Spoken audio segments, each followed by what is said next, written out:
आपको बता दूं कि मेरे वालिद साहब आरजेडी में रहे जिंदगी भर। मेरी उम्र 27 साल है। जब मेरे वालिद आरजेडी में रहे जिंदगी भर तो मैं तो उनका बेटा हूं। मेरी उम्र 27 साल है। कोई अगर 12 साल 10 साल से आरजेडी में होगा, मैं तो पैदा हुआ हूं इस पार्टी में सर।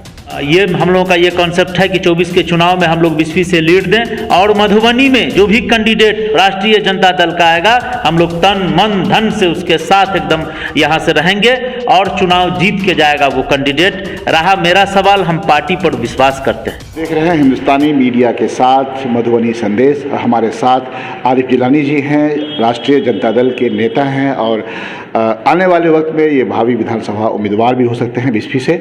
सर, स्वागत है आपका। जी बहुत शुक्रिया। पहले अपना परिचय दे दीजिए हमारे दर्शकों को। सर, आप तो जान ही रहे हैं, आरिफ जिलानी अंबर, राष्ट्रीय जनता दल का एक छोटा कार्यकर्ता हूं मैं।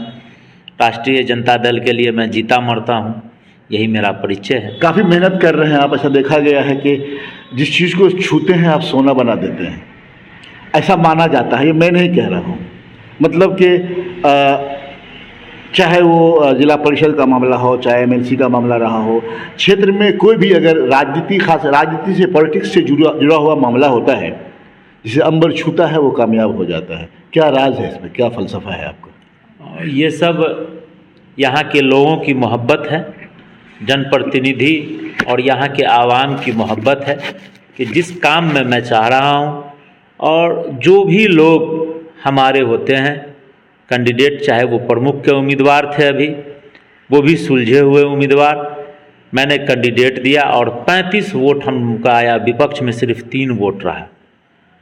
तो इसका श्रेय जनप्रतिनिधि और बिस्फी के आवाम को जाता है। उनके बदौलत हम कुछ कर पाते हैं।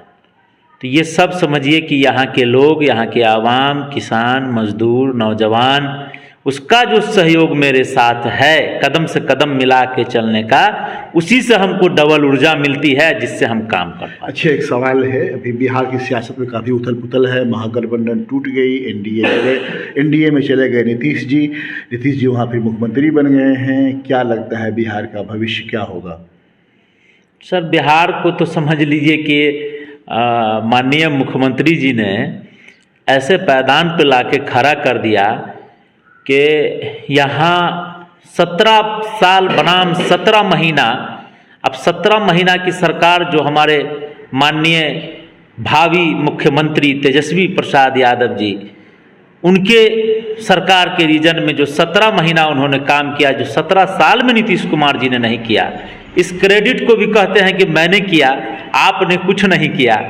आप तो 17 साल रहे बीजेपी के साथ, आपने क्या किया? और 17 महीने में हमारे भावी मुख्यमंत्री करके दिखा दिए कि रोजगार कैसे मिलता है, शिक्षा का हाल दिखा दिए, शिक्षा में सुधार, स्वास्थ्य में सुधार। जो स्वास्थ्य मंत्री थे और किस समय कब पहुंच जाते थे पता नहीं लोगों को चलता था।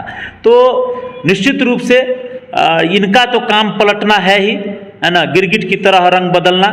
तो ये सब तो करेंगे ही, इन पर कोई विश्वास नहीं। हम लोगों के लिए बेहतर हुआ और हम लोगों को पूर्ण विश्वास है पुनः कि 2025 में हमारे तेजस्वी प्रसाद यादव जी मुख्यमंत्री बनेंगे और जो 24 का चुनाव हम लोगों के सामने है वो 40 की 40 सीट हम लोग अपने दम पर लड़के जीतेंगे। तेजस्वी जी का सपना पूरा होगा? निश्चित रूप से सर, निश्चित रूप से। आम आवाम, गरीब गुरबा, किसान, मजदूर, यहाँ का नौजवान सब तेजस्वी यादव के साथ है। ईडी तो पूरी ताकत झोंक दी है। वही तो उसका सर तंत्र है, वही तो बीजेपी का तंत्र है। ईडी, सीबीआई, यही तो उसका तंत्र है। उसी को इस्तेमाल करके अब तो ये कठपुतली है, जिसको चाहे, जहाँ चाहे, जैसे चाहे वैसे ईडी को ही कर दे, भेज दे, सीबीआई को भेज दे। ये तो बीजेपी का तंत्र है, आप जैसे इस्तेमाल करना है कर ले। लेकिन तेजस्वी यादव डरने वाला नहीं है, वो बिहार का शेर है, वो डरने वाला नहीं है। न डरा है, न डरेगा, न झुका है, न झुकेगा। लालू यादव का बेटा है, इसलिए कहीं कोई डरने की बात नहीं। आरिफ जिलानी, अपने बारे में बताएं कि बिस्फी में आपकी क्या पोजीशन है? आप भी सियासत करते हैं, उम्मीद रखते हैं, शायद लोगों में चर्चा है कि आप आने वाले वक्त में चुनाव लड़ेंगे आरजेडी से। आप अपने बारे में बताएं। सर, अभी बहुत तो नेता है, बिस्फी में बहुत नेता है, इसलिए आप अपने बारे में पूछ रहे हैं। सही है, अभी तो 24 का चुनाव है, हम 24 के चुनाव पर अभी पूरा काम कर रहे हैं हम लोगों का ये कॉन्सेप्ट है कि 24 के चुनाव में हम लोग 20 से लीड दें, और मधुबनी में जो भी कैंडिडेट राष्ट्रीय जनता दल का आएगा हम लोग तन मन धन से उसके साथ एकदम यहाँ से रहेंगे और चुनाव जीत के जाएगा वो कैंडिडेट। रहा मेरा सवाल, हम पार्टी पर विश्वास करते हैं, हमको पार्टी पे विश्वास है कि आने वाले समय में पार्टी सोच समझ के देख बुझ के काम करने जा रहा है यहाँ। अब पहले वाला समय नहीं है कि कुछ ऐसे काम हो जाता है, अब पार्टी भी सोच समझ के काम कर रहा है, हमको पुनः पार्टी पर ये लोग आप पे आरोप लगाते रहते हैं सियासी लोग ही के आरिफ जिलानी का पार्टी में नहीं है, वो पार्टी से अलग है, लेकिन जब भी आपसे बात करते हैं तो आप बोलते हैं कि मैं आरजेडी का मजबूत सिपाही हूँ। इसकी वजह क्या है, खास वजह क्या है? आपको बता दूं कि मेरे वालिद साहब आरजेडी में रहे जिंदगी भर। मेरी उम्र 27 साल है, जब मेरे वालिद आरजेडी में रहे जिंदगी भर तो मैं तो उनका बेटा हूं। मेरी उम्र 27 साल है, कोई अगर 12 साल 10 साल से आरजेडी में होगा, मैं तो पैदा हुआ हूं इस पार्टी में सर। तो इसलिए हमसे ज्यादा कौन आरजेडी का कार्यकर्ता मजबूत है? मैं हूं आरजेडी का सबसे मजबूत कार्यकर्ता, और सबसे ज्यादा काम अगर किया है हम लोगों की टीम यहाँ मजबूत है। कोई कहता है तो दलाल को रख के कहता है, हम लोगों की टीम बहुत मजबूत है। एक आखिरी सवाल, तेजस्वी ने जो काम किया वाकई सराहनीय है, हर तरह के लोग उनकी तारीफ कर रहे हैं, लेकिन अचानक मुख्यमंत्री जी नीतीश कुमार अब अपने ऊपर वो क्रेडिट लेने जा रहे हैं, इसके बारे में क्या कहिएगा आप?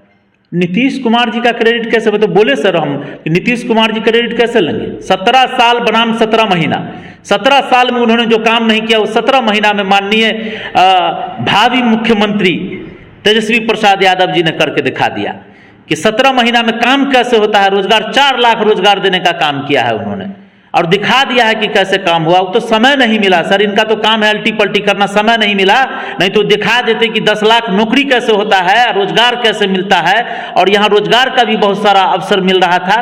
अब क्या चाहिए सर यहाँ? दर्शकों, ये है आरिफ जिलानी साहब, इनका कहना है कि समय नहीं मिला, वरना 10 लाख नौकरी तेजस्वी यादव लोगों के बीच बांट दिए होते। जहां तक क्रेडिट लेने की बात है तो यह इन्होंने गलत बताया कि मुख्यमंत्री का 17 साल बेकार रहा है, जो बिहार की जनता जानती है। मिलते हैं किसी और वीडियो के साथ। आपको ये वीडियो कैसा लगा कमेंट कर जरूर बताएं।